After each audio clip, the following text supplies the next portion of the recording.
5 a.m. on the frigid, rain-swept morning of Sunday, May 26, 2013, the tugboat Jackson 4 bobbed through the waters off the coast of Nigeria. Carrying out its mission to secure a massive, several hundred-foot-long oil tanker ship packed to the brim, it was just another morning in the life of 29-year-old Harrison Okene. The Nigerian-born ship cook aboard the Jackson 4 had just woken up. But just as he went to the bathroom, a huge wave smashed hard into the side of the Jackson 4, spraying sheets of water across the rain-hammered deck, cracking a piece of the hull and flipping the tugboat over on her side. Rushing out of the bathroom, the water level quickly rose, and once at the exit hatch, Harrison realized the 3 crew members were having trouble opening it. As he ran away from the closed exit, the force of the water swept him into another toilet, this one attached to the second engineer's cabin. The door had shut as he was swept in, and the water level continued to rise. Thankfully, the bathroom did not fill completely. He then felt the ship sinking for minutes until it hit the bottom of the sea floor. Keeping his head in a small pocket of air below the ceiling, which was in reality the floor, Harrison thought he had very little time to save himself. At this point, he still regarded the exit hatch as his best route to freedom.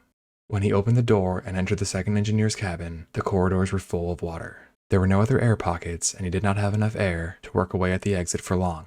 Over the following hours, he would swim between the safety of his air pocket and the watertight door trying to open it. On the surface, Nigerian rescue crews received the mayday from the Jackson 4, but with the storm raging and the rapidity with which the vessel plummeted to the sea, there was no chance of mounting a timely rescue operation. As the weather cleared over the course of the next 3 days, a team of South African rescue divers were brought in to check out the wreckage and salvage what they could. Swimming through the depths in full gear with underwater flashlights, the divers quickly found the bodies of 10 crew members and were confident enough to head deeper into the ship to investigate. Surviving in the limited air pocket for 3 days and nights, Harrison eventually heard a metallic tapping coming from somewhere in the ship. Knowing he was soon breathing the last of his oxygen, he leapt from his perch, dove down into the inky black waters, and ripped the faucet from the sink. He then began to slam the faucet against the ceiling as hard as he could.